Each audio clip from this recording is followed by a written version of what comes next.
The 1986 Grammy set the stage for one of Michael's more bizarre pranks, but one that didn't pan out as he had expected. Frank DeLeo, John Branca, Norman Winter, and Michael Jackson had often discussed the careers of show business icons like Frank Sinatra and the Beatles, and how their representatives were known to sometimes hire teenagers to scream and weep at the sight of them during public appearances. Hysteria does photograph well. Michael always believed that hiring youngsters to holler, faint, and sob was a masterful public relations stroke. One evening, Michael and Frank telephoned Norman to tell him of an idea. Michael wanted to cause a commotion during the televised Grammy Awards presentation in February. It had been decided that Quincy and Michael would accept the award if We Are the World won for Record of the Year, accompanied by some of the other participants on the record. It's not known whether it was his intention to do so, but it would seem that Michael wanted to steal a little of Quincy's thunder under the acceptance. He and Quincy always had a strange relationship, some symbiotic but also competitive. Michael's plan was to have a female teenager run out onto the stage from the wings and jump him as he stood next to Quincy. Bill Bray's security staff will be ready and waiting to pull the girl off Michael, who would then act surprised and frazzled. Since the Grammys were televised internationally, the whole world will witness this mad scene.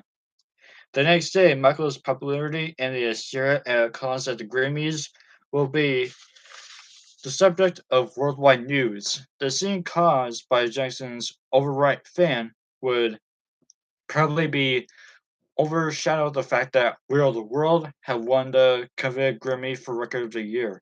Certainly, Quincy's acceptance speech will be overlooked in favor of Michael's manic adoration. Frank and Norman were against Michael's idea. If word ever got out to the press that the girl who had attacked Michael that actually been hired to do so, it had been embarrassing to everyone involved. But it'll never go out, Michael said enthused. So, who do we get? Who can we hire to do this thing? Frank and Norman didn't have a clue. Finally, a female publicist who worked in Norman's office found a teenager who she felt was savvy enough to pull off the hoax. She was hired for the job. The night of the awards, those involved in the trickery held their breath as Will the World was announced by presenters. The breath as Will, Sting and Phil Collins as Record of the Year. Michael, who was wearing a black military jacket, red shirt, and red brooch, rose from his seat. Frank, seated behind Michael, smiled broadly, a cigar hanging from his mouth. Michael then walked up onto the stage with Lionel Richie. Before long, Quincy Jones, Dionne Warwick, Kenny Rogers, and Stevie Wonder were also on stage. As Quincy gave his speech, Michael nervously rocked from side to side. He kept looking off into the wings as if he was wondering when the girl was going to make her move. Unbeknownst to Michael, the teenager who had full backstage credentials was having a difficult time trying to break through the crowd of people.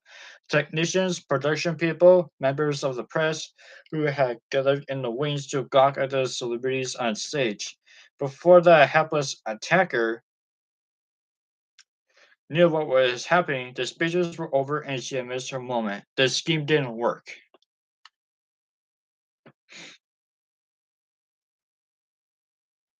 What happened? What happened? Michael wanted to know later. I'm standing there waiting and waiting and nothing. When Frank explained, Michael cracked up into laughter. The joke's on me, I guess, he said.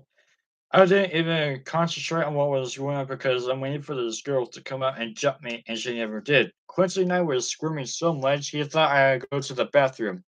Next time, we'll have it planned better, Michael concluded with a wink.